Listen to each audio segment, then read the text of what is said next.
Read my superstar panel that are already at it. They're fighting. It's going to be quite a show. Only on GB News, the People's Channel, Britain's news channel. So Jubes and Co, we tackle the issues of the day with real robust debate, both sides of the fence, battling it out with me in the middle with my forthright opinions and views. And often really interesting things happen because you start with a position and then by the end of the debate you find actually, well, I might not have thought about that one. What we need in this country is two new political parties. You should maybe think about doing a 2024 calendar. I'm Michelle Dewberry and I'm keeping you company right through until 7 o'clock this evening. GB News, the People's Channel, Britain's watching.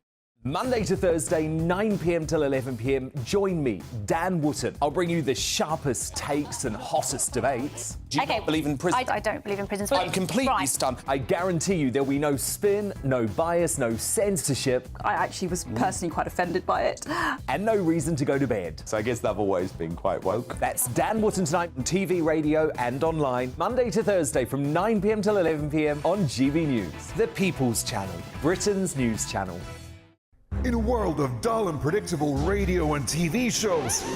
Oh, hi. On Mark Dolan tonight, we've got big guests. We drill into the big stories of the day. The show adds up to a brilliant listening and viewing experience. Mark Dolan tonight is the most entertaining current affairs show ever, and that's a fact. That's Mark Dolan tonight, Friday, Saturday and Sunday from 9. Only on GB News, Britain's news channel. Like all families, we have arguments every now and then, but actually we agree on what the mission of GB News is, and that's the most fundamentally important thing. GB News provides the kind of platform that lets all voices be heard. We don't hold back. We're free to say what we really think. Just because some people who live in a tiny little Westminster bubble think that their particular story is important, that's not the most important story for me. And often they will be difficult stories, stories that you won't find on the establishment media. Because what people think in the north of England may be very different to what they're thinking in the home counties. We're going to carry on telling the world what life is really like for households up and down the UK. We love to be in your car, in your kitchen as you're having your breakfast. Whatever you're doing, you are part of the show. If it matters to you, it matters to us. Britain's watching. Britain's watching. Britain's watching. We're proud to be GB News, The People's Channel, Britain's news channel.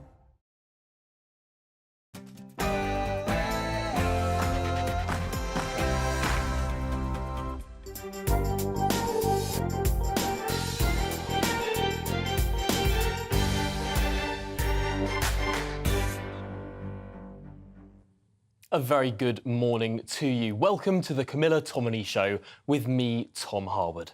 I'm covering whilst Camilla is away, but this is the only politics show being broadcast on British television this morning, so don't go anywhere. We've got an enormous array of guests and some huge issues to get through. I'll be quizzing the Schools Minister, Nick Gibb, on a whole host of things, not least what the powers the Lucy Letby inquiry should have. Big discussions there as to whether this should be a statutory inquiry or not. And there's some interesting reasons behind the other issue there. We'll be digging into the details. I'll also be speaking to the former Justice Secretary, Sir Robert Buckland. Should Lucy Letby be forced to attend her sentencing hearing tomorrow? And can she be? She said that she's not going to turn up. Well, I'll also be speaking to one of the UK's richest men, the founder of Phones for You, John Caldwell. He's been a big donor to the Conservative Party in the past. He gave them £500,000 before the last election. Well, I'll be asking him whether he thinks the Conservatives are doing enough to support the business community or whether he's tempted by Sir Keir Starmer's Labour Party. And this week we saw the amount of migrants arriving on small boats hit 25,000 since Rishi Sunak became Prime Minister. I'll be speaking to the man who was the head of professional standards for the Australian government's offshore processing scheme in Nauru. But now let's turn through the front pages. The Sunday Telegraph says doctors wage war on NHS managers after Letby.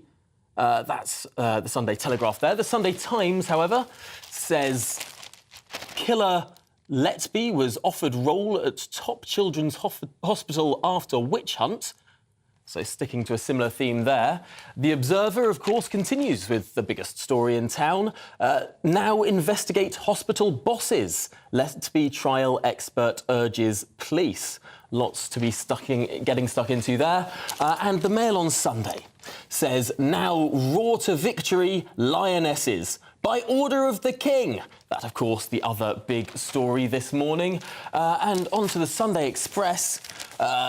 Boats crisis, EU revenge for Brexit. That's what the former head of the UK Border Agency has said. And to the Sun on Sunday now, race row star quits Emmerdale. That's a little left field story. Of course, it talks about the football as well. But the Sunday Mirror. Back to the Lionesses and their big game in Australia later today. Lionesses, we can win. Or Lioness, we can win, rather. But let's turn to now, perhaps the stories behind the front pages. A bit more of the detail in all of this. I'm delighted to be joined by the legendary broadcaster, John Sargent. And John, there is so much across the papers. 2 stories dominate. But perhaps let's start with the news that broke on Friday about Lucy Letby. You've picked out some interesting detail in the Sunday Times. Yes, the Sunday Times have carried out a full investigation as to what they think happened, and it is, of course, a terrible story. And particularly poignant and grim looking back is a meeting that Letby had with her parents at the hospital in would you believe it, 2016. I mean, it's extraordinary, go as far back as that. And that's where the hospital management apologised to her and her parents. I mean, this is the grotesque moment. And the parents, and she is then told that the doctors who've been investigating it and believe that she was responsible or think she's responsible for murders at this point, these doctors say, the management at this meeting, that the doctors will be dealt with. This is the management speaking. I mean, it is extraordinary. Sunday Times says it took almost 2 years after the first 3 murders for the hospital managers to alert the police. Isn't that extraordinary? And one of the consultants says, in the same investigation, 4 or 5 babies who were murdered could still be alive now if they'd taken action then. So the whole thing is just, I don't know, it's one of the grimmest stories I think I've ever seen in a newspaper. It is extraordinary to see how the management almost act to protect this nurse rather than looking into the whistleblowing that was going on. And this in particular, because one of those executives, when he became the executive of the hospital, had said he wanted the most open culture for whistleblowing to start with. That's it. There's a video of him that's already been broadcast with him saying, you know, this will be what I'll be judged on. And this extraordinary sort of, I don't know, it turns out to be the most absurd pledge that he would always respond. And, of course, when it comes to it, he doesn't respond at all properly. And this is the point that in the Sunday Times story, she is then offered a role as a master's degree in nursing and a placement at the Alder Hey Children's Hospital in Liverpool, a very important, very famous hospital in Liverpool. And to think that this killer could not only just be absolved from what she called bullying and accusation. So, no, we must apologise to her. But also give her a chance to continue her career at this top hospital. This is years ago. This is, we're talking about, you know, several years before it became obvious what was going on. So it is a terrible indictment. The Sunday Telegraph says the management must be held account for what they failed these patients in the most grotesque way. It really is. I don't know what these managers are going to say when they finally come before the inquiry, but it's not going to be very convincing, I wouldn't have thought. No, it really, some huge things for the inquiry to get stuck into, and some questions over how much power that inquiry will have. But we must move on, because there is another big story today, and you've picked an interesting contrast here. between two stories in two different papers. The Sunday Telegraph carries the story that the Prince has apologised, Prince William this is, apologises for his absence at the World Cup final.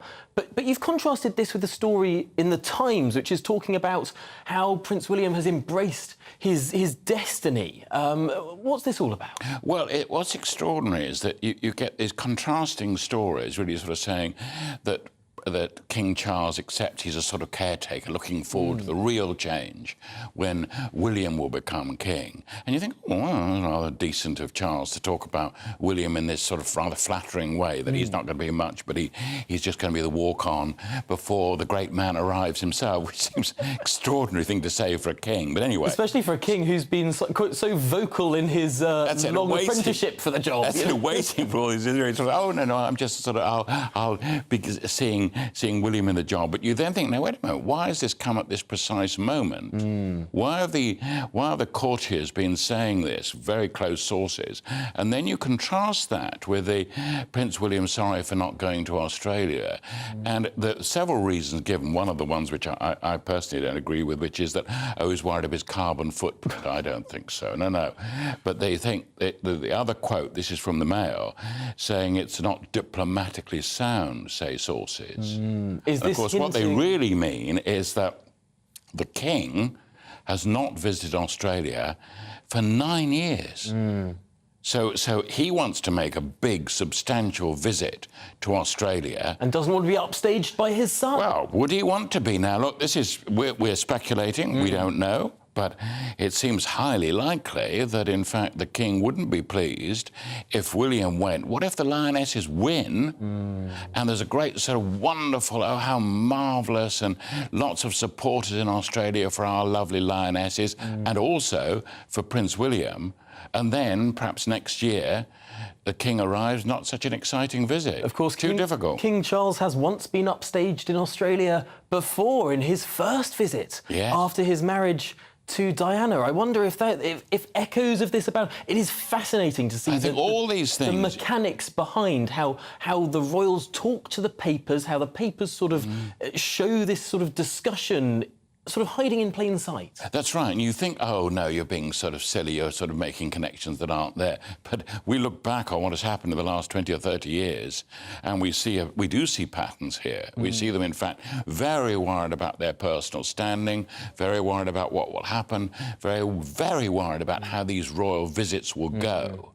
And the idea that Prince William would get this perfect visit at this time, oh, no. Now, we are running out of time. Let's just jump to a quick culture war story, because Graham Linehan, the writer of Father Ted, The IT Crowd, lots of sitcoms, has written in The Telegraph about being cancelled. Yes, he's written about being cancelled, and the effect of, he in fact did manage to put on a little show in front of the Parliament in Edinburgh. But it's a rather sad sort of piece about how, you know, he wasn't very funny, it was great as a protest, but he wants to get back to comedy. And it's rather sort of, I don't know, it's sort of extraordinary to think he's fed up with protesting. He feels strongly about the trans issues, feels that, you know, that women are being harassed and people are being cancelled because they're holding what he regards as perfectly ordinary views about gender and about sex. So, you know, there's a bitterness there, but also a feeling, can I just get back to my real job, which is writing jokes? It's a kind of, you know, it's the cry of the clown, isn't it? It is interesting, though, because the venue, of course, that said that he couldn't perform there did point to some of the things that he had said in the past, which do seem pretty untasteful, calling the trans movement a perverted paedophilic movement. He said that almost every central figure in the trans movement is a nonce, that derogatory term, that term for paedophile. I mean, he has been pretty outspoken on this issue in a fairly distasteful way. Sure, and he's suffered for it. I mean, because people have, as you say, those sorts of remarks have gone down very badly in the media world, in the world where he wants to work in comedy. He hasn't worked properly in comedy for 5 years. But of course, people think of the sublime series Father Ted, and they desperately want to forgive him. Yes. I mean, so, no, he's not a perfect campaigner, no doubt about that, but he is almost a perfect comedy writer. Just in our last, really, 15 seconds, yeah. I want to test your Spanish. Oh, yes. This is something in the Mail. What does enfermo cuno un loro mean? Well, thankfully, the Mail are preparing us for me may not win in Australia, right?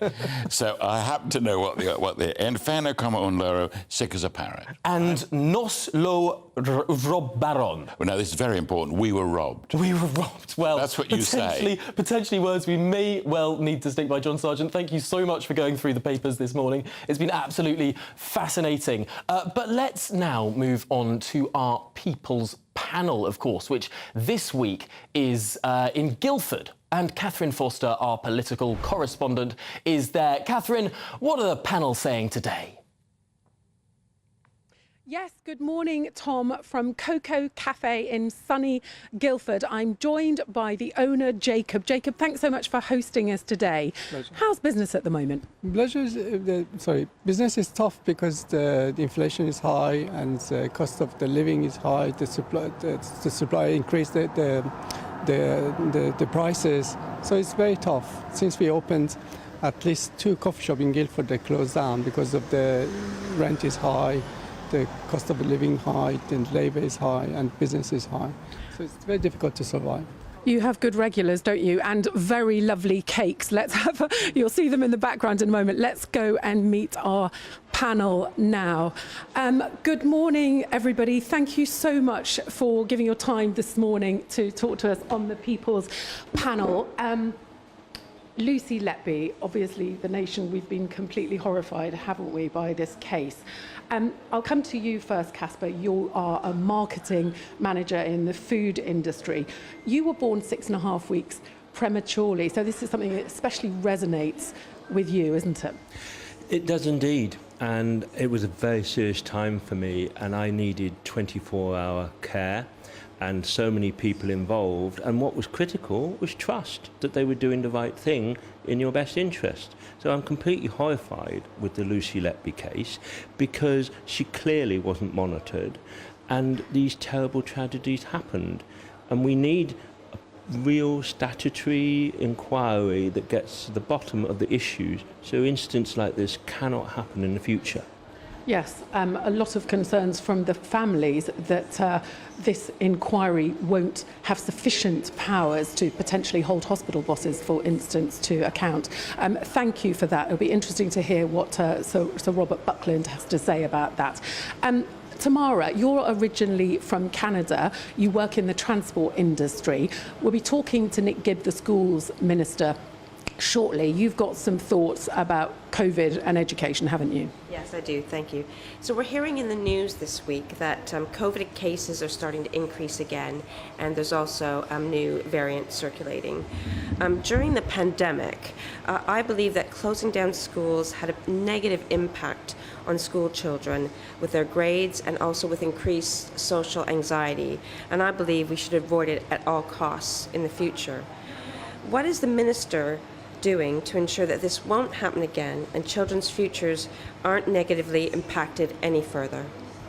I think a lot of people will want an answer to that. 2 lockdowns, massively damaging.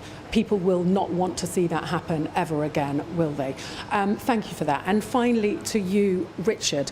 You run a software business. Obviously, we're talking to the former Justice Secretary, we're talking to the schools minister. You've got some questions for both.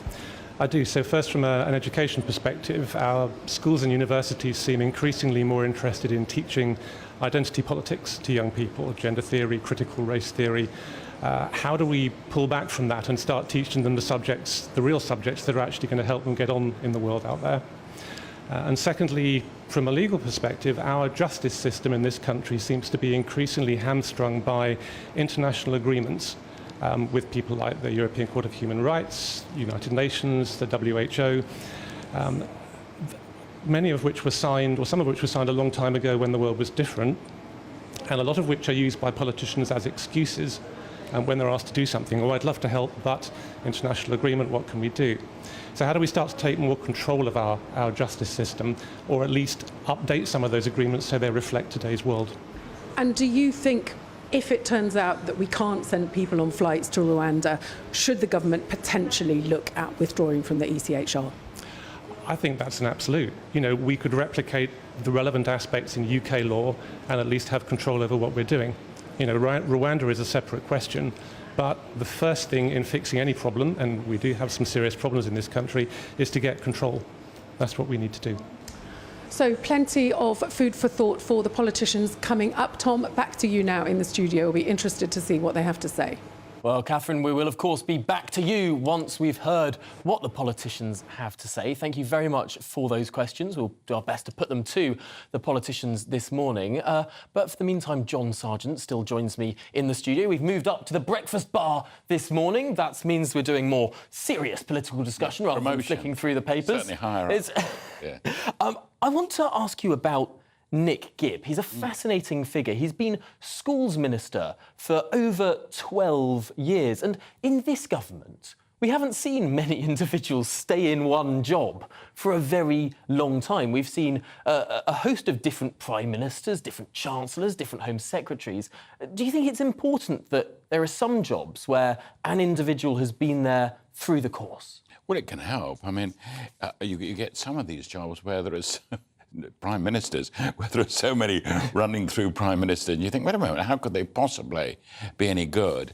The thing is, of course, that when they go into a department, the civil service have worked out what they think should be going. There aren't that many options. I mean, I think people imagine, and of course it's part of the system to build up the position of the minister, build up position, particularly the Secretary of State, so that they're coming in and it'll make a big change. It does in terms of the mood music, does in terms of how they get on with the senior staff. But so much has been long decided, particularly in schools policy. You don't suddenly start doing this and changing that, and I think we should do this. And some of the problems, of course, persist, particularly this question of attainment. You know, that if you're better off, if you go to a private school, you do much better than people in state schools and so on. And every government wants to reduce that gap. But it takes a long, long time, an enormous amount of resources to even attempt to bring it down a bit. It is interesting, however, how education policy in England, if not in Scotland, Wales and Northern Ireland, but in England specifically, seems to have been going fairly well for the last 13 years. I mean, there's lots to criticise about the government coalition and Conservative majority and Conservative minorities. But in terms of international rankings on education, it seems that in English, in maths, in numeracy, in literacy, it seems that things have been going rather well. The Gove reforms appear to have worked. Yes, I think that's certainly true.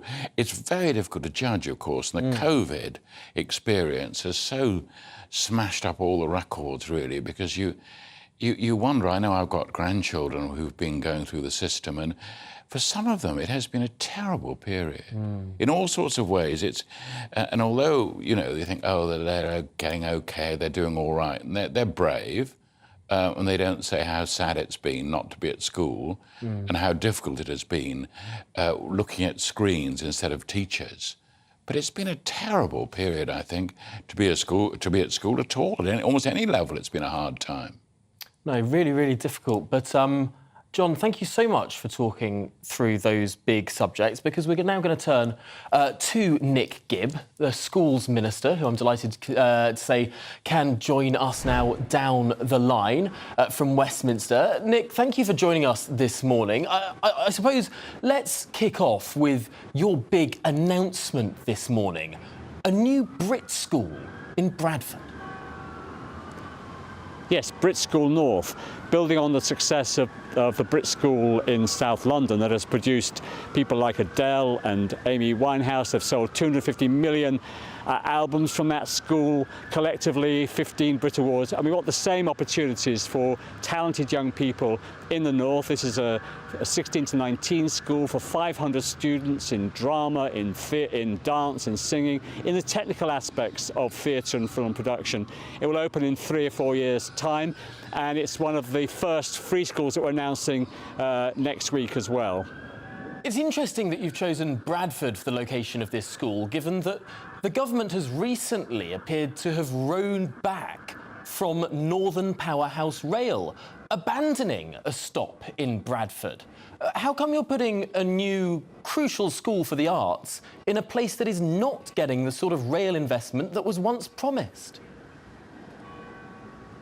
There's a lot of talent in the north. We don't want young people to have to travel to the south. But also in that part of West Yorkshire, we have EMI North in Leeds, we have Channel 4 Leeds, we have in Calderdale the film industry. In Bradford itself, we have the National Museum of Science and Media. So it's a good location for a new Brit school. The creative industries are creating £100 billion of income for our economy, and we have an ambition to increase that by another £50 billion by 2030. The industry needs talent, they need those skills, and they need them in the north as well as the south. So it's important that we have a Brit school north located in Bradford. I think lots of people would agree with that. People might just question if Bradford should be better connected to places like Liverpool and Manchester and indeed Leeds. But we must move on, because one of the biggest stories this weekend, of course, is the Lucy Letby case. And of course, an independent inquiry has been committed to by the government. But there are big questions on whether or not this should be a statutory inquiry. Why hasn't the government been clear on this? Well, look, as soon as the verdict, this is an appalling, horrific case of child murder, and as soon as those verdicts were handed down on Friday, the government announced that there would be a full inquiry into what happened, so that parents can understand what happened. And I've been reading in the paper today and yesterday the stories of the consultants who reported early warnings about what was happening, and the inquiry will look at how those warnings, how concerns that were raised were handled by the hospital, by the trust executive. So all that will be covered by the inquiry. We'll be announcing a chair of that inquiry very soon, and the terms of reference. So we don't know yet what the terms of reference will be. They'll be announced very soon.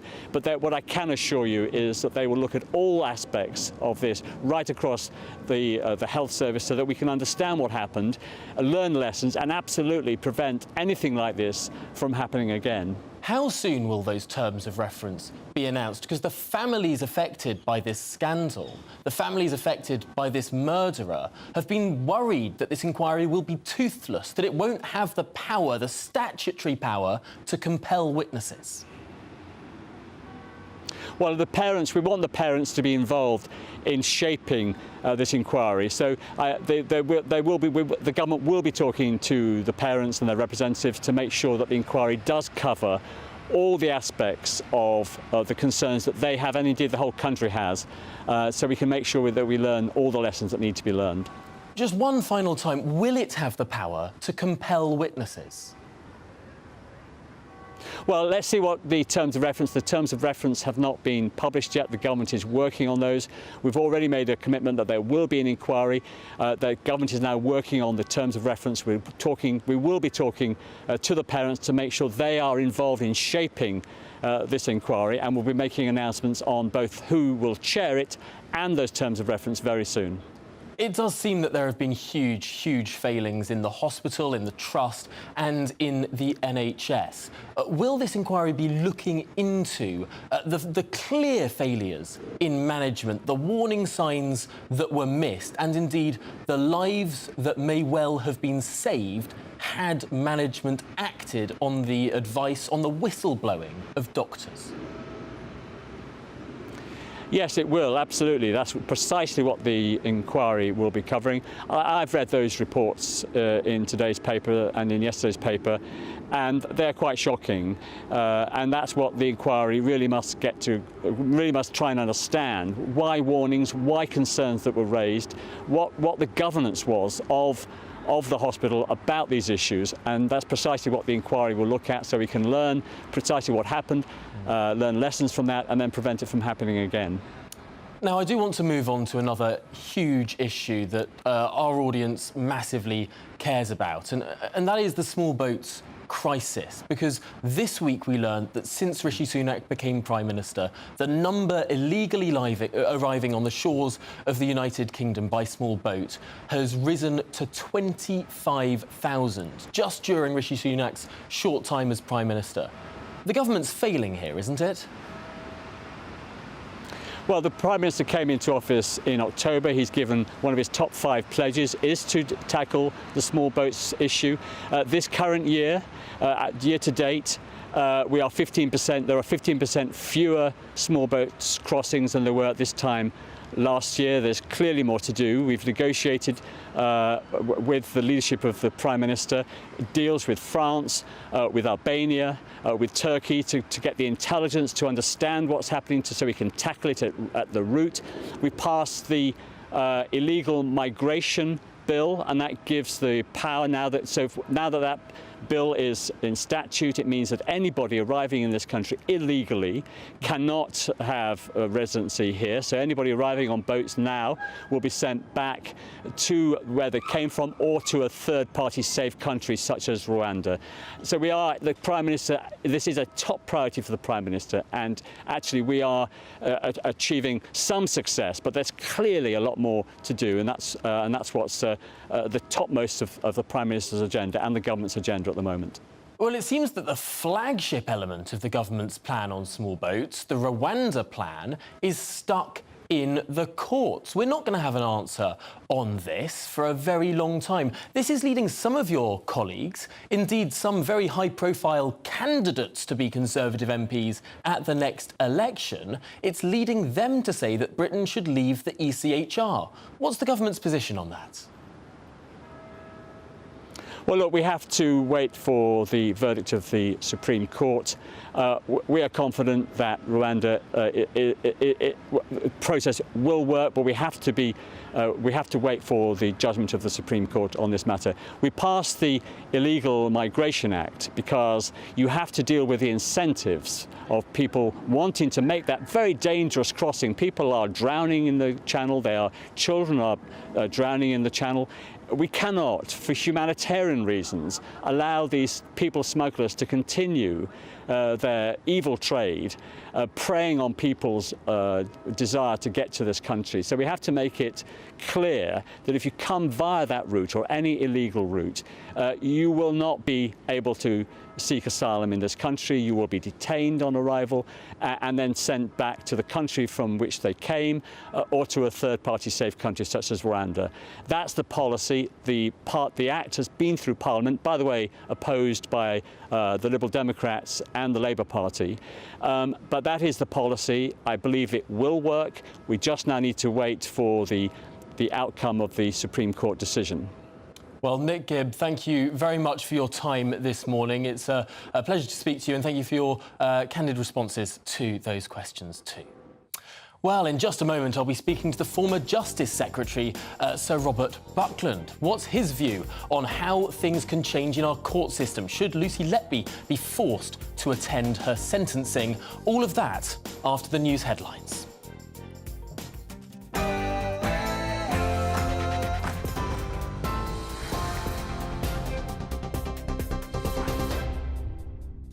Tom, thank you. Good morning from the GB newsroom. It's 10 o'clock. I'm Tamsin Roberts. England's women's team is on the brink of history. The Lionesses about to take on Spain in the World Cup final.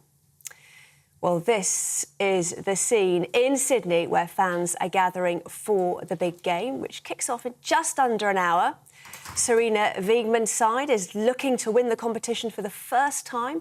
England hasn't lifted the cup since the men claimed victory in 1966. Well, King Charles has told the Lionesses to roar to victory, and the Prime Minister says the whole nation is rooting for them.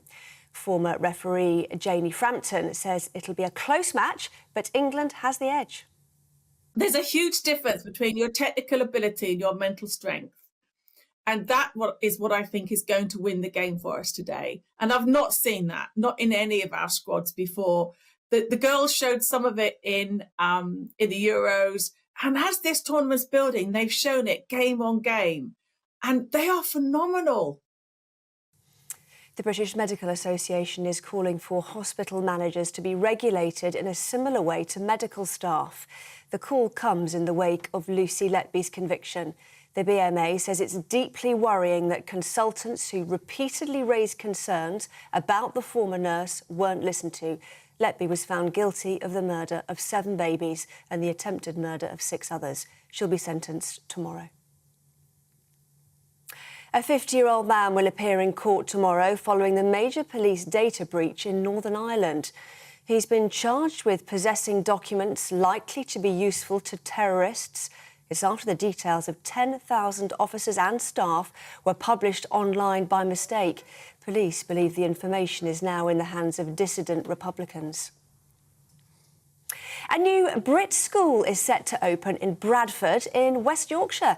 The government has confirmed it'll be based on the award-winning Performing Arts Brit School in South London. It helped launch the careers of some of Britain's best-known artists and actors, including Adele, Amy Winehouse and Tom Holland.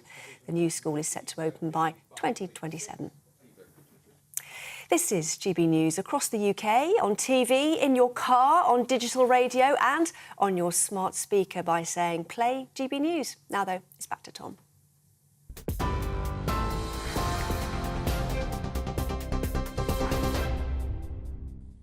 Welcome back to the Camilla Tominey Show. Now, as you might have noticed, I'm not Camilla Tominey, I'm Tom Harwood, and I'm covering for Camilla while she takes a very well-deserved holiday.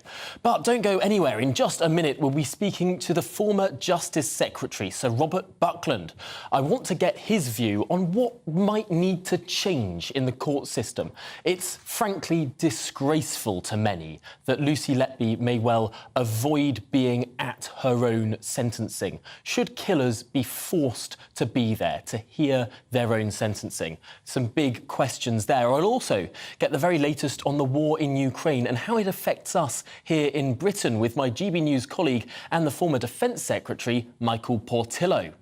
After that, we'll be speaking to one of the UK's richest men, the businessman John Caldwell. Now, he's been a big donor to the Conservatives in the past, but are they doing enough to support business now? Could he be tempted by the wooing words of Sir Keir Starmer's Labour Party? Big questions and shifting sands.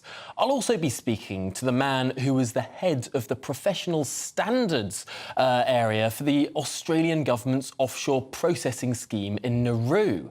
Now, could the UK learn lessons and perhaps even introduce a similar scheme?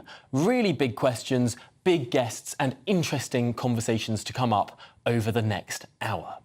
But let's begin now with Sir Robert Buckland, the former Justice Secretary and Conservative MP for South Swindon. Sir Robert, thank you so much for joining us this morning on the programme. I suppose we must kick off with the just astounding news in this Lucy Letby case. The government seems to be unclear on the terms of reference for this inquiry, this promised inquiry. The government's committed to an inquiry, but I was speaking to Nick Gibb just moments ago. He wouldn't say that the government should have full statutory powers to compel witnesses. Why is the government being ambiguous here? Well, I think that it's really important that any inquiry has the requisite powers to ensure that all material is brought before it and all appropriate witnesses are brought before it. We know that inquiries under the 2005 Act have that power, and it does seem to me in a case like this that in order to establish maximum confidence, then giving the inquiry those powers would, I think, be a wise thing to do. Now, it doesn't need to be necessarily a judge chairing it. I think it needs to be somebody who has experience of the management of a lot of information. Could even be somebody with a clinical background, but it's got to be somebody who has independence, a strong reputation, and the ability to make sure that all documents are before them. I'm trying to think why the government might not be committing at this stage to a statutory inquiry. One argument could be that it's just slower to get off the ground. It would need to be passed perhaps by MPs. That would slow things down. Do you think that might be factoring into their considerations? Well, statutory inquiries do take a little longer to set up, and if a judge is to be appointed, then the government has to consult with the senior judiciary, in particular the Lord Chief Justice, before, for example, a serving judge or indeed a retired judge can be approached, and therefore these things do take time. But as I said, I don't think it necessarily needs to be a judge. It needs to be somebody with that requisite experience. And very often somebody, a senior clinician or somebody with a health background could be an appropriate person, as long as they have the ability to manage all the detailed facts and documents in this case, and crucially that ability to summon for documents and witnesses. It is astonishing that in the last 30 years or so, we've now seen 3 cases within the NHS of healthcare professionals murdering their patients. We saw the angel of death, Beverly Allett, in the early 1990s. We, of course, saw Harold Shipman as well, who was found out and sentenced in the year 2000, I believe. And now, of course, we have Lucy Letby. It seems that there's almost a pattern of behaviour here and lessons that have not been learned. Well, look, Tom, I think it's really important that we all remember that the vast majority of professionals within the NHS, and indeed everybody working there, do a superb job for us all. And it is tragic and appalling that where one person like Letby and the ones you've mentioned is able to have such of an autonomy, if you like, a control over situations, that then murder and mayhem can ensue. I think from what we're seeing, the emerging reports about this case do reveal that a number of professionals had deep concerns, and there were clearly complaint procedures and a number of processes that were undertaken within the NHS prior to the arrest of Letby, and that it clearly has to be the focus now of the inquiry, to understand precisely what went wrong, why it is that people who were blowing the whistle don't seem to have been properly listened to. And as you say, to get this cultural change that we need, I think, instead of an NHS that is unduly defensive about everything, bearing in mind the risk of litigation and damages, which we know medical negligence, clinical negligence damages are running to the billions of pounds, much more of a sort of black box approach to responsibility, which we see, for example, in the airline industry, where mistakes, where things go wrong, instead of a finger-pointing culture, it's an openness and a belief and a dedication to try and make sure that those mistakes are not repeated again. And I think it's increasingly that approach that we need to foster and encourage in the NHS, supporting clinicians, supporting all our caring staff, but at the same time acting truly in the public interest. Now, we're hearing from the government that killers will be compelled to attend their sentencing. That's something that we're expecting now in the King's speech in the autumn. But that's several months away. Is there anything that could be done to force Lucy Letby to attend her own sentencing? For, as we understand it right now, she's intent not to. Well, I know, and I think sadly that the court's hands are tied at the moment. I mean, my suggestion had been to make sure that there was a live link beamed into the cell, either sound or sound and pictures, to ensure that Letby had nowhere to hide and that she, in effect, has to listen to what the judge is saying about the case. And most importantly, the victim personal statements, those impact statements that will really bring home, I think, to the wider world the appalling, devastating impact of the loss of these innocent children, these innocent babies, have had upon dozens of families. That is why I think the government is right to act. There are a couple of options. I hear indeed about proposals for the King's speech in November. There's a bill currently before Parliament, a victims bill. That perhaps could be amended by the government as it goes through the Commons. It's still in the Commons stages. Legislation takes time. You know, Tom, I've dealt with a lot of legislation myself and got it through Parliament. It does take many months. But I'm glad to see that the government is taking the necessary action and trying to strike the balance between stopping, the compulsion of the defendant becoming the centrepiece of attention, but making sure that defendants are being made to face the consequences of their appalling crimes. I think beaming that sentencing into her cell and perhaps having a camera in that cell sounds like an excellent suggestion. I hope people are listening to those suggestions from you, Sir Robert. But let's move on now to the issue of the ECHR. This is something that dare I say it, is providing a dividing line within the Conservative Party. We hear that a third of Cabinet want out. 2/3 want to stay in. The government itself seems to have this peculiar position that it hasn't made up its mind on this issue until the Rwanda ruling comes back, perhaps not until the end of the year. Your party's in a mess over this. No, look, I think the vast majority of Conservative MPs support our continuing membership of the Convention. It was British Conservative lawyers who wrote it with the express support of Sir Winston Churchill. We should be very proud of our role in being one of the guarantors of peace and freedom and fundamental rights in Europe. This is all about, I think, the not just the history, but the future of our party as well, in making sure that we are outward looking, that we understand the impact that withdrawal would have upon our role in the world and how people perceive the United Kingdom. And I think that leaving the ECHR would be a grave mistake. It's not serious politics, Tom.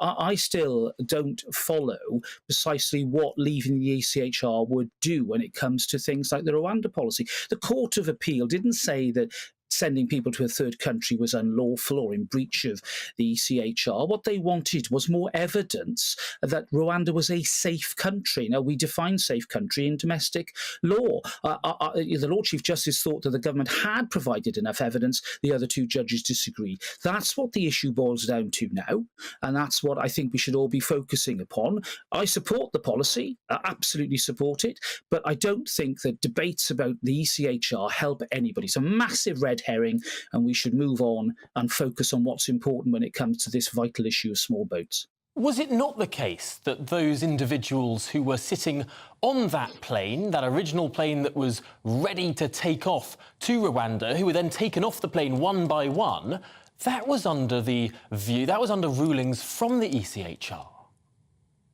Well, that was an interim order under what's called Rule 39.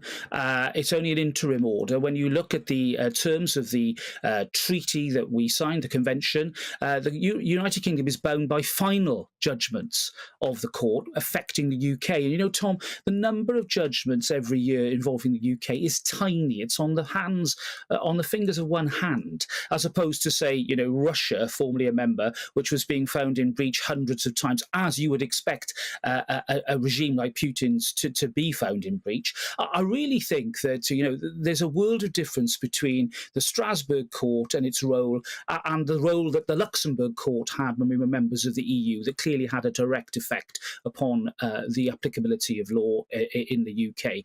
Totally different roles. I think the best way forward for the UK is to continue being a strong voice for further reform. We did it 10 or so years ago by dealing with the backlog of cases.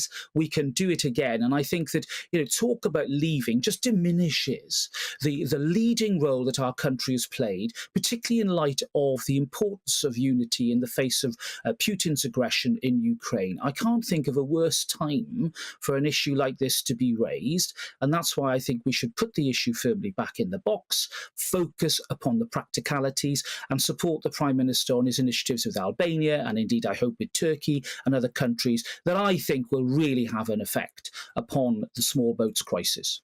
Well, Sir Robert, you certainly have strong views there. There are plenty of your colleagues who would say the opposite. I fear that, for your sake, the box may not well, the issue may well not be put back in that box over the next year or so. We'll continue to follow it, though, and thank you so much for your time this morning on the Camilla Tominey Show. Really appreciate it. Sir Robert Buckland, the former Justice Secretary, of course. Well, listening to all of that was our very own Michael Portillo. And Michael, before we get into talking about Ukraine with you, of course, with your former Defence Secretary hat on, I do want to talk about the clear splits in the Conservative Party over this issue of the ECHR. So Robert Buckland's such an eloquent defender of it, as he set out there. But of course, there are other people. There are a third of the cabinet, we're led to believe, who think we should leave it. Yes, good morning, Tom. Yeah, the Conservatives are undoubtedly very badly split over this, and I think Robert Buckland told you a lot of things that are true, that, for example, in many cases the issue is not the ECHR, but you responded correctly that in some cases it is.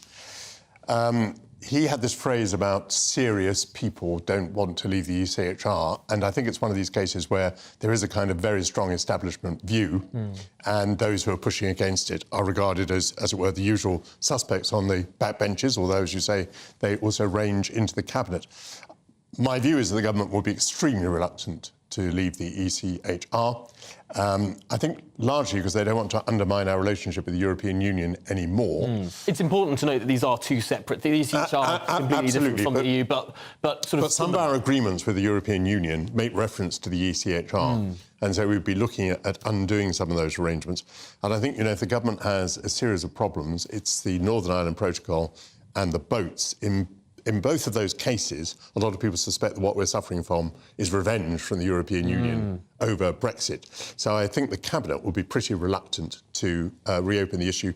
The one thing that might happen is that if the government believes it's going to lose the election anyway, it might put the pledge in the manifesto thinking that it will never have to implement it. Might as well shore up some votes and not win at all. It is interesting, though, the idea that the European Union is sort of punishing Britain for Brexit. It's something that has been written up in the Daily Express today, the former head of the Border Force.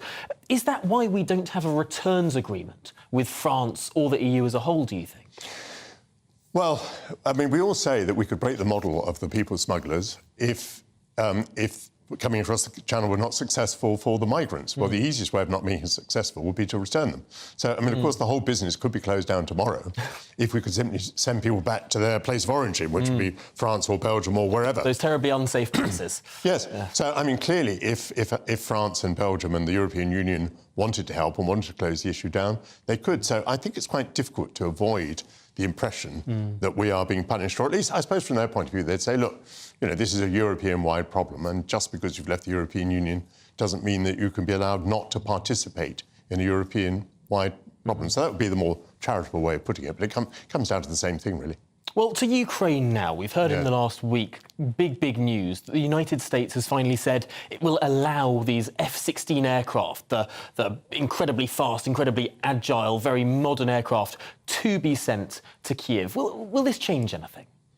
They're not particularly modern, but they may be better than ex-Soviet stock. It's going to be a while before they get there, because the crews have to be trained to use them, so probably not until the winter. They will certainly make a difference because they're a very capable piece of armament, and the Ukrainians have done extraordinarily well without having air superiority, indeed having absolute air inferiority. So they will make a difference. What kind of a difference, it's difficult to say. But by that I mean that the winter will not be a good period for the Ukrainian counter-offensive. The Ukrainian counter-offensive appears to be broadly stalled, and the war at the moment is going in different directions. As you know, the firing of sea drones at ships, the firing of drones at Moscow, possibly from Russian territory, which is a kind of psychological operation, I think, as much as anything. So yes, they'll make a difference in due course. Of course, the Ukrainians will very much feel that this is coming very late, and I think it is coming very late because I think the key factor in the Ukrainian question is actually, is Trump going to become president? Yeah. And everybody is kind of scurrying and hurrying before that possibility looms into view. It is interesting because they're currently the battle lines in Ukraine, and in many places it's sort of dug into trench warfare almost. It's been static, more or less static, inching backwards and forwards a little bit, but for many months now. Is that perhaps why the Chief of Staff to the NATO Secretary-General, Jens Stoltenberg, has said that Ukraine might have to cede territory to Russia in order to find a peace agreement? It was a thoroughly irresponsible comment. That man should not have been saying anything of the sort. And the position of the Allies should be that here is a country that has been violated by Russia, and it has every right to seek, with our support, not our armed intervention, but with our support, to regain all the territory which is its by international law. And there should be no commentary around that subject. Your analogy of the Great War, I think, is very apt. I mean, one of the problems with the offensive is that because the Russians are so well dug in, that they have very effective minefields, that the rate of attrition on the Ukrainians is, I think, too high. And in the end, numbers count. You know, Russia has 3 times the population of Ukraine, and Russians also have a different attitude to throwing men into the mincer.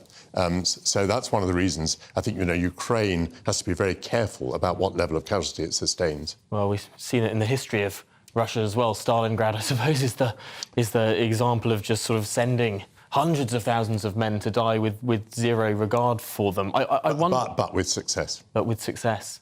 I wonder, what sort of message does it send from the heart of NATO that if an aggressor can invade a country, we can find peace if people just accept half of that invasion?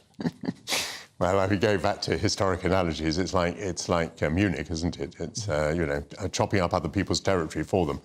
It's not something that goes down well, and there's a lesson that we should have learned. We've been talking about lessons learned, lessons not learned. We shouldn't be talking about chopping up other people's territory. You cannot reason with a tiger when your head is in its mouth. Correct. Michael, what do you have coming up on your programme? Well, we will be discussing the issue of whether public servants ever bear responsibility for anything. We're also looking at the fact that apparently you're 10 times more likely as a civil servant to die in office than to be sacked. Very few civil servants have performance reviews. I'm talking to Sunetra Gupta about the damage that was done to children during COVID and why the public inquiry doesn't seem to be looking at that. And we've got a couple of lighter things. We've got Tim Rice coming in to talk to us about Snow White. Oh, it sounds absolutely fascinating from 11 o'clock here on GB News, Michael. We will be watching. Thank you very much for all of those views and analysis, even. Let's return now to Guildford, where Catherine Forster, our political correspondent, is with the People's Panel. Catherine, what have the people of Guildford made of what's been on the programme so far? Hello, Tom, and welcome back to the Cocoa Cafe in Guildford. We've been listening with great interest to what the politicians had to say. Let's start with Lucy Letby, shall we? Casper, as we were saying before, you were born prematurely. What you told me subsequently was you actually had the last rites read to you when you were 10 days old. They didn't expect you to survive. Yeah. You were wanting to hear from the politicians. Will hospital bosses, will those responsible for failings in listening to the warnings be held accountable? And if you don't, how do you get real change? Were you reassured by what you heard from the politicians? It was vague, and my plea to them is to flip it. Imagine you were the parent of that child who had died or became very seriously ill. You've got to focus on the end result. You've got to focus on delivering change, and nothing else will satisfy them. Nothing at all. Yes, Nick Gibb didn't give a specific answer, did he, as to whether hospital bosses would be forced to come and give evidence. That was very noticeable, wasn't it? Now, Sir Robert Buckland made a suggestion that, as Lucy Letby has said, she's not going to come out of her cell for the sentencing, that perhaps they could put a camera in the cell so that people, or the family specifically, would be able to see her. Casper, do you think that might be a good idea? It's completely wrong not to be in the court. You've got to stand up and be told what you've done and the consequences of what you've done. It's cowardice if you stay in your cell. Yes. And Tamara, we've been hearing about small boats, about the ECHR, etc. So Robert Buckland was saying that he thinks leaving the ECHR is a red herring. How do you think we can stop the boats? And do you have any faith in Rishi Sunak for doing it? It was one of his 5 pledges. He's not getting very far at the moment, is he? I think the issue is nothing seems to have worked to date. At the moment, nothing seems to be deterring the criminal gangs. Even yesterday, it was reported that they launched the small boats in the direct path of Storm Betty. That suggests to me that they're really not going to stop at anything. And I think to address the issue, more is going to have to be done in France to reduce the numbers going into small boats in the Channel. Thank you for that. And Richard, What did you think? You asked a couple of questions. What did you think of the answers to the topics today that were forthcoming from Nick Gibb and Sir Robert Buckland? There was an awful lot of procrastination, wasn't there? An awful lot of wait and see, well, it's working its way through the legal system, we don't know. And even the whole ECHR thing, even if it, in some cases, it doesn't present a technical obstacle, it just seems to be dangled as a kind of bogeyman and an excuse. So I think we all understand that government machinery does grind slowly, but we need to keep on them and make sure we do get answers to these things. Yes, indeed. And also reducing the pull factors, the reason that people are coming in the first place. There's apparently a bit of a row going on in the Home Office at the moment between Suella Braverman and the Immigration Minister, Robert Jenrick. It's difficult, isn't it? But Rishi Sunak has made it one of his 5 pledges. You are all have been historically Conservative voters. The election's a year, maybe a year and a bit away. Would you vote? Do you see yourself voting for Rishi Sunak and the Conservatives next time? I'd vote, if ever there was a time for a new political party that just steps outside this totally broken framework we have. Really, how long could you talk about this for? To me, the whole, is it Labour, is it Conservative, is just theatre. Both of them are going to follow broadly the same policies, some in slightly different directions, but they will. This whole system has just got so complex and mired in bureaucracy and mud. You need someone to come along and stand up and be willing to just represent British values, British culture, and rebuild things from the ground up. Lots of people disillusioned with both the main parties at the moment, aren't there?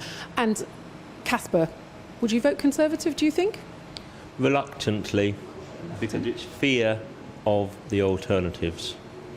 Goodness, that's a very bleak assessment. And Tamara, lastly to you, how do you think you might vote? I'm a reluctant Conservative voter at the moment as well. I think the jury's still out. I'm going to see how Rishi performs in the next year or so and then make my decision closer to the election. Thank you for that. So a huge mountain for Rishi Sunak to climb if he's to have any chance of winning the next election. But that's it from Coco's Cafe in Guildford. Back to you in the studio, Tom. Well, Catherine, thank you so much for that. Really interesting to see how perhaps that's representative. 3 voters who voted Conservative at the last election. Now 2 of them maybe might vote again Conservative. One of them doesn't really think that he will. Perhaps that's the mountain that Rishi Sunak has to climb. Well, if you want to join the People's Panel on a future edition of the Camilla Tominey Show, do get in touch with us. The address to look at is gbnews.com/panel. That's gbnews.com/panel. But much more to come up on the show. Don't go anywhere. In just a moment, I'll be speaking to one of the United Kingdom's richest men, businessman and philanthropist, John Caldwell. He's donated to the Tory party in the past. What does he make of them now and their approach to business? I'll be back with you after the weather.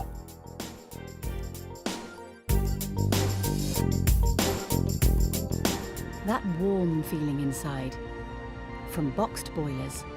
Proud sponsors of weather on GB News.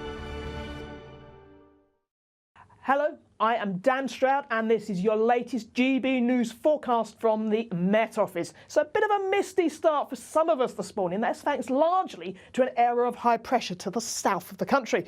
Further to the north, we do have low pressure and that is driving showers in across some north and western parts of the country. 1 or 2 of those showers locally heavy.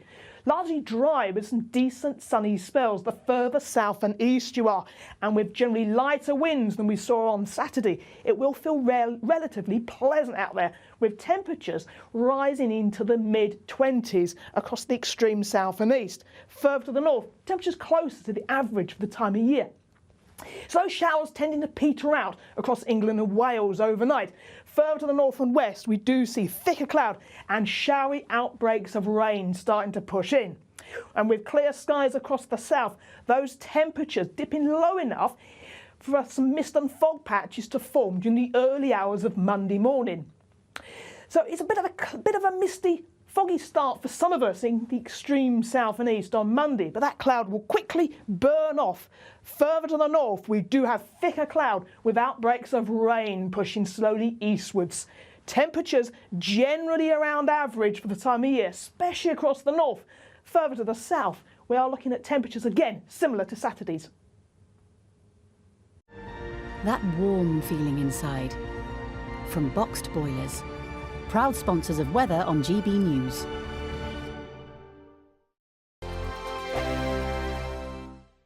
The Live Desk with me, Mark Longhurst. And me, Pip Thompson. It's here Monday to Friday on GB News. From midday, we'll bring you the news as it breaks, whenever it's happening and wherever it's happening, from across the UK and around the world. Refreshing, feisty, but with a bit of fun too. If it matters to you, we'll have it covered on TV, radio and online. Join the Live Desk on GB News, the People's Channel, Britain's news channel. Weeknights on GB News from 6 p.m. You'll always get drama. Please stop, Michelle. I know, yeah. Please stop. Should I just shut up? Romance. You like me, I like you. There you go. There you are. Well, don't tell anybody. Adventure. Etc. That's the whole point. And action. Sergeant, the big green, my superstar panel, they're already at it. They're fighting. It's going to be quite a show. Only on GB News, the People's Channel, Britain's news channel. So Jubes and Co, we tackle the issues of the day with real robust debate, both sides of the fence, battling it out with me in the middle with my forthright opinions and views, and often really interesting things happen because you start with a position and then by the end of the debate you find actually, well, I might not have thought about that one. What we need in this country is 2 new political parties. You should maybe think about doing a 2024 calendar. I'm Michelle Dewberry and I'm keeping you company right through until 7 o'clock this evening. GB News, the People's Channel, Britain's watching. Monday to Thursday, 9 p.m. till 11 p.m. Join me, Dan Wootton. I'll bring you the sharpest takes and hottest debates. Do you not believe in prisons? I don't believe in prisons. I'm completely stunned. I guarantee you there'll be no spin, no bias, no censorship. I actually was personally quite offended by it. And no reason to go to bed. So I guess they've always been quite woke. That's Dan Wootton tonight on TV, radio and online. Monday to Thursday from 9 p.m. till 11 p.m. on GB News. The People's Channel, Britain's news channel. In a world of dull and predictable radio and TV shows. Oh, hi. On Mark Dolan tonight, we've got big guests. We drill into the big stories of the day. The show adds up to a brilliant listening and viewing experience. Mark Dolan Tonight is the most entertaining current affairs show ever, and that's a fact. That's Mark Dolan Tonight, Friday, Saturday and Sunday from 9. Only on GB News, Britain's news channel. Like all families, we have arguments every now and then, but actually we agree on what the mission of GB News is, and that's the most fundamentally important thing. GB News provides the kind of platform that lets all voices be heard. We don't hold back. We're free to say what we really think. Just because some people who live in a tiny little Westminster bubble think that their particular story is important, that's not the most important story for me. And often there will be difficult stories, stories that you won't find on the establishment media. Because what people think in the north of England may be very different to what they're thinking in the home counties. We're going to carry on telling the world what life is really like for households up and down the UK. We love to be in your car, in your kitchen as you're having your breakfast. Whatever you're doing, you are part of the show. If it matters to you, it matters to us. Britain's watching. Britain's watching. Britain's watching. We're proud to be GB News, the People's Channel, Britain's news channel.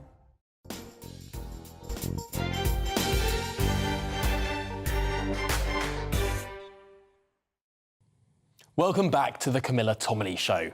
Now, we may well be mid-recess, we may well be high August and what is normally termed as the silly season in political news. But it doesn't seem so silly at the moment. This show has been covering some of the biggest and indeed most serious issues facing the country.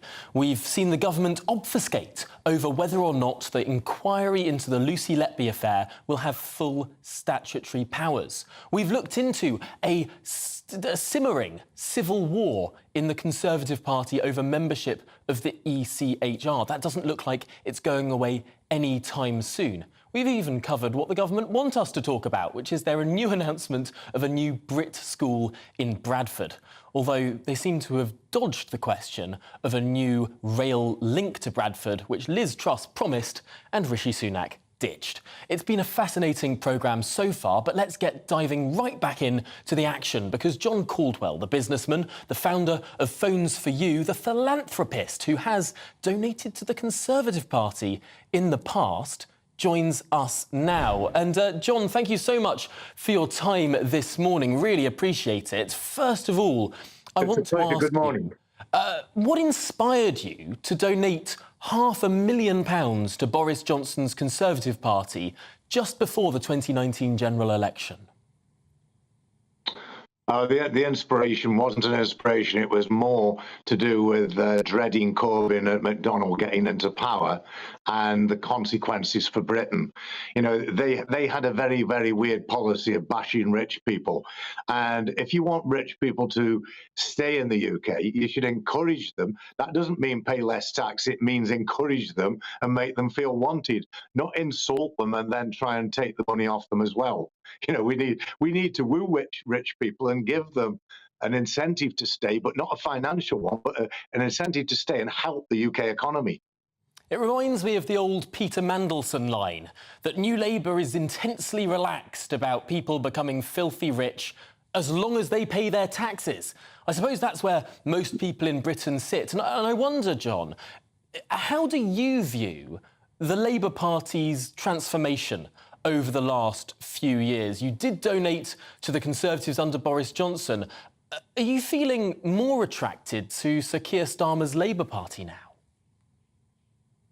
Well, I think they've done an awful lot. I think Sir Keir's done a lot to try and clean up the Labour Party, to get rid of anti-Semitism and to do a lot to improve the electability of the Labour Party. But I think more than anything, as we all know, the Conservatives have done a lot to really disenfranchise the electorate, and that's the bigger problem. We haven't done enough to grow Brit GDP. We should have done so much more. I was campaigning with the Conservative Party for quite some time. I termed it the pandemic recovery, to invest in the economy and to make sure then, as a consequence, that we were all better off. I wonder, we were listening to the People's Panel in Guildford a little bit earlier on this programme, and the general view of the voters that we were talking to was that both major parties seemed to be incredibly similar when it came to policy. John, I wonder if we're just going to establish a better connection with you, John Caldwell. We'll let our tech gurus establish that connection with you and get back to this conversation. Much, much more interest to come, and indeed a look to the future of the United Kingdom economy after these messages.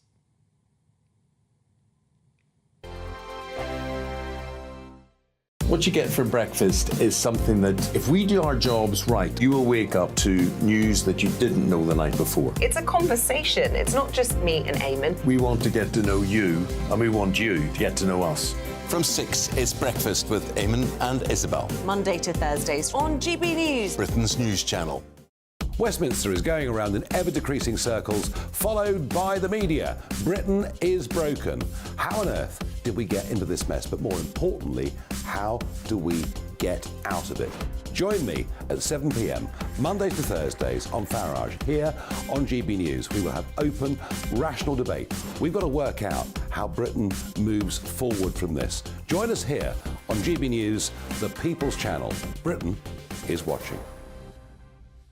When the news happens, it happens here. And really important breaking news. Breaking news this morning. On TV, radio and online, the news starts here on Britain's Newsroom. All the biggest stories and the answers that you need from across the UK and beyond. Join Britain's Newsroom from 9:30 on GB News. The People's Channel, Britain's news channel. Join me, Patrick Christie's, Monday to Friday, 3 till 6. We tackle the day's news agenda like you've never seen before. It's high tempo, high octane, the most controversial topics and the best guests. You will not be able to take your eyes and ears off it. I'm not afraid to ask the questions that you really want answered. 3 till 6 p.m, Monday to Friday on GB News, the People's Channel, Britain's news channel. People in Britain, they love free speech, but they also love fair play. I don't care if I'm speaking somebody from a trade union, from the Labour Party, somebody from the SNP. And I think the viewers like to see that actually we can challenge one another, but in a positive way. We think we ask the questions that people want to ask, and often we ask the questions that we wanted to ask in Parliament but never got the chance to ask. So join us every Saturday, 10 a.m. till noon on GB News, Britain's news channel.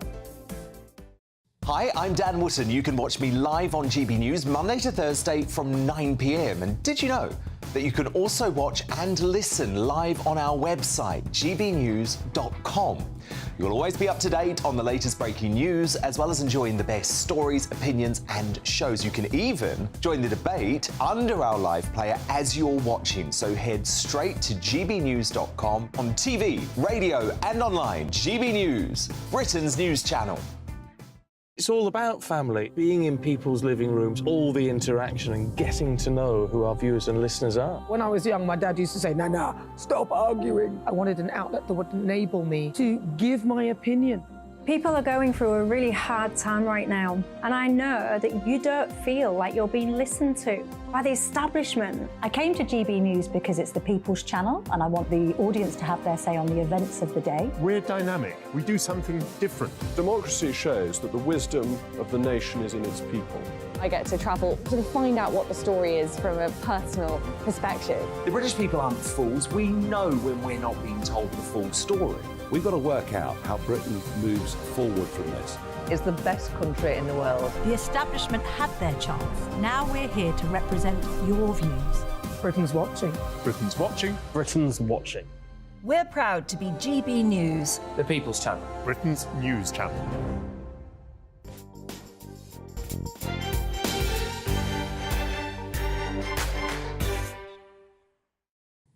Welcome back to the Camilla Tominey programme. Now, the former head of professional standards for the Australian government's offshore processing scheme in Nauru is a man named Oliver Lawrence, and he joins me now in the studio. And Oliver, thank you so much for coming in, because I think a lot of people are absolutely fascinated with Australian policy, what was known as Operation Sovereign Borders under Tony Abbott. First of all, can you just explain what was your role in how that policy was delivered? Yeah, so my role, in essence, was to support asylum seekers and refugees with complaints they made about the system we had in place. So Nauru was a very complex facility with a lot of infrastructure, and we had a lot of Australian expats there from Broad Spectrum, Wilson Security and Australian Border Force, looking after the care, the safety and security of asylum seekers and refugees. And my job was to respond to complaints they had and to implement additional policies where we thought we needed to provide additional care and support. And ultimately, if we did things wrong, hold our staff accountable. Now, it's a fascinating case study, because when Tony Abbott became Prime Minister of Australia in 2013, he said he wanted to stop the boats. It was one of his big election slogans. And his policy was turn back. Against what some people would say was international law, to international condemnation, he turned boats back, tugged them back to Nauru. But I suppose there was a lot more to it than simply turning back the boats. Hugely. You know, it was a very complex policy. In terms of 2013, came in with a primary mandate to turn back the boats and stop them. We were losing people at sea, and nobody wants to see men, women and children dying in the oceans off the Australian coast. So this policy came in 2013, Operation Sovereign Borders. We established Nauru and Manus Island as two of the processing centres, and the message was quite clear. If you want to make a trip on a boat to Australia and try to enter illegally, you will never get to arrive into Australia. You'll be sent to either Nauru and Manus Island, where your claims will then be processed, but you will never make Australian shore. It was incredibly complex. The infrastructure that was placed into both those remote areas was in the billions. And then on top of that, you've got the staff and the specialists supporting people with both medical concerns. You've then got the infrastructure behind education and social and welfare of these people, because we have to remember there are hundreds of millions of displaced people around the world. Australia recognised that, but equally they wanted people to come through a legitimate, lawful process in terms of applying through a third-party country. So these enormous facilities that were established outside of mainland Australian territory, how many billions of Australian dollars are we talking, and what sort of infrastructure was running there? So it was billions and billions. It was a huge commitment by the Australian government to make sure the policy was effective, and ultimately it worked. It stopped the boats. And so you're looking at sort of various different centres to support different cohorts, single adult females, families, single adult males. Everything was covered to make sure people's needs and expectations were met. And ultimately then you'd have a rotation of staff that would come in and off the island to make sure that that care and support was provided 24 hours a day, 7 days a week, 365 days a year. And I had never worked with so many remarkably talented individuals supporting people who'd come from very, very distressing backgrounds. There have been complaints about the conditions in these facilities. There have been many news stories that some of the conditions were not up to scratch, that there was illness, that all sorts of perhaps unpalatable things. Was that your experience? No. Whenever you're implementing a policy of that size and scale, and that complexity, there's always going to be problems along the way. There's no denying that at all. There were incidents of public disorder. People were frustrated with the system, frustrated with the process. So what we found is by having an open system, people could come and go from these centres as they pleased. They weren't prisons. They were provided with incredible accommodation. They often wouldn't allow our staff to go in and tend to them and support them because, obviously, those that were really against the policy wanted to make sure that they could get out the images which would be graphic enough to demonstrate that this was bad and it was not in the interest of these individuals, when it was totally the opposite. It's interesting, though, because it wasn't just about the idea of turning back the boats. These are processing facilities, and I suppose some of those who went through the processing facilities were determined to be genuine refugees. What lessons do we have to learn from that? The key to the Australian policy, with several different segments, it was understanding that we needed a deterrent. Otherwise, people were going to continue to arrive into Australia. People then needed a lawful route to go through to be able to come to Australia, apply like other people do in terms of immigration. The number one job of government is to protect its borders. If we fundamentally can't get that right, we are in a serious pickle. And the British government has been grappling with this for a couple of years. And then you've got the piece around the enforcement and the investigation of the people smugglers. That is where the efforts need to be focused so that the trade stops. So if people can see that it's going to be ineffective in getting on a boat, which isn't generally fit for purpose, overcrowded, not enough life jackets, etc., it's very dangerous. So the messaging was very clear too. Not only did we have this turn back the boat policy and we had Nauru and Manus Island, we had the communication structure to allow people to know that if you come here, if you make this attempt, you're not going to be successful and you're going to be processed through these third-party countries. Interestingly, though, perhaps one of those strands that you just said, that the legal routes, the ability to apply lawfully, that's something that the Conservative Party doesn't seem to be exploring so much in this country. That sounds more like Labour Party policy. We've got to be, I think, very mindful that at the moment, as of 2022, there are about 100 million displaced people around the world as a result of conflict and persecution. Some of that conflict we've been actively involved in, and there's a level of accountability on us as a Western nation, as in terms of the UK government, in supporting some of these people try to find a place of safety. But they need a lawful route to do that. So I think we've got to find the happy medium in implementing a policy which shows a deterrent for those that wish to break the law and support those who wish to go through a process lawfully. And it's about trying to find that sort of relationship with the French and the Belgians and this European context.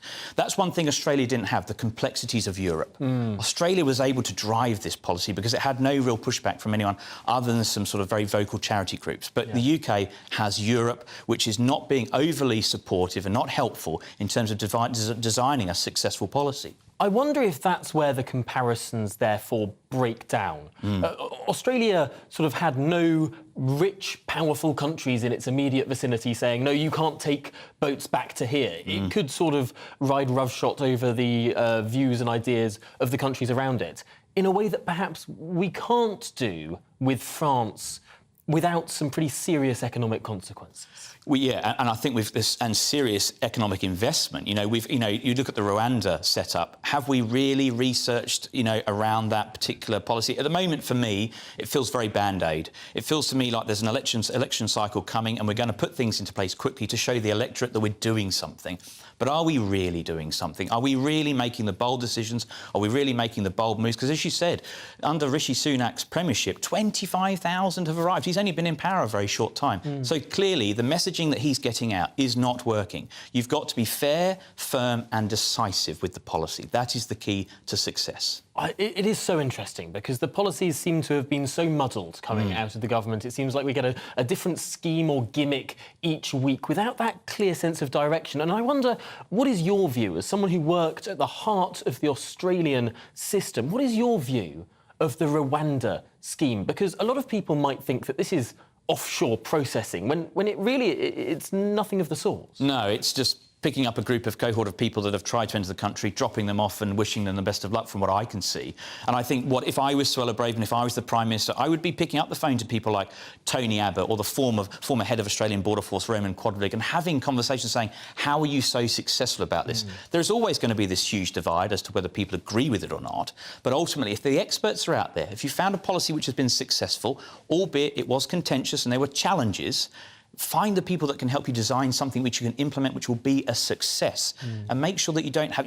We've just brought a barge on board. We've put a bunch of people on it. We've determined it's not safe for them to be on there. And we've taken them all off again. So it's a bit of a circus at the moment. We've really got to take the bull by the horns, reach out to the experts, ask for help. Nothing wrong with that, and implement a policy which works. What is your view of this barge, the Bibby Stockholm? It can take up to 500 individuals, whereas on a day last week, 555 arrived on a single day. I mean, this is clearly a gimmick. It's a temporary fix. It's not a long-term solution.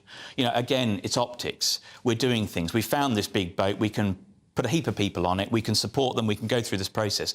But is it going to stop the boats? People are going to still see they can get here. They're just going to be living on a boat, not on land. So it's not going to have the deterrent measure that you want. But it seems so interesting because on the one hand, the government says, we've bought this barge, or rented this barge, probably for an exorbitant amount of money, to be a deterrent so people won't want to come here. On the other hand, you've got ministers going out onto the television and the radio saying, look how lovely this barge is. It's got a gym, it's got a games centre. The Dutch really zhuzhed it up when they had it. I mean, that's a mixed message from the government that I suppose goes to the heart of the confusion around British migration policy.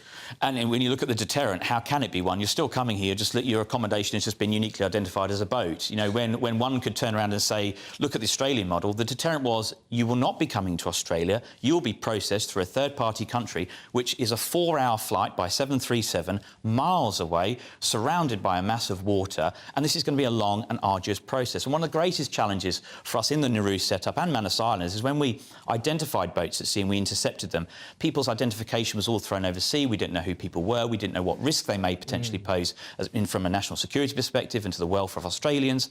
So that process was long and arduous in identifying people, who they were, their backgrounds, and how we could assess those claims. And obviously, deals were struck up with New Zealand and Canada in terms of relocating people, but ultimately, the policy stopped the boats.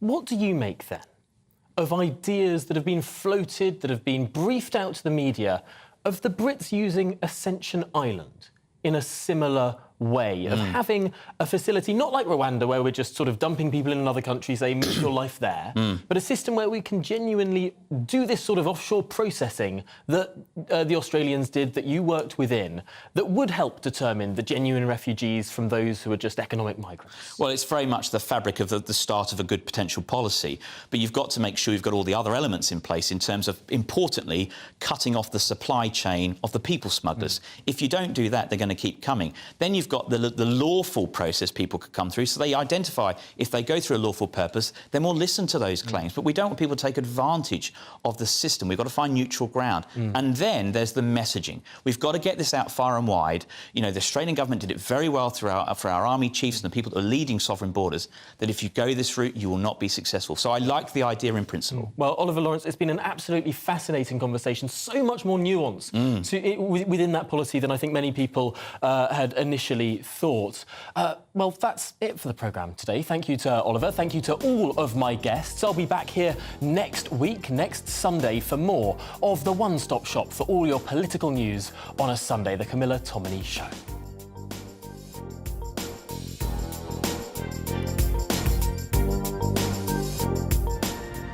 Looks like things are heating up.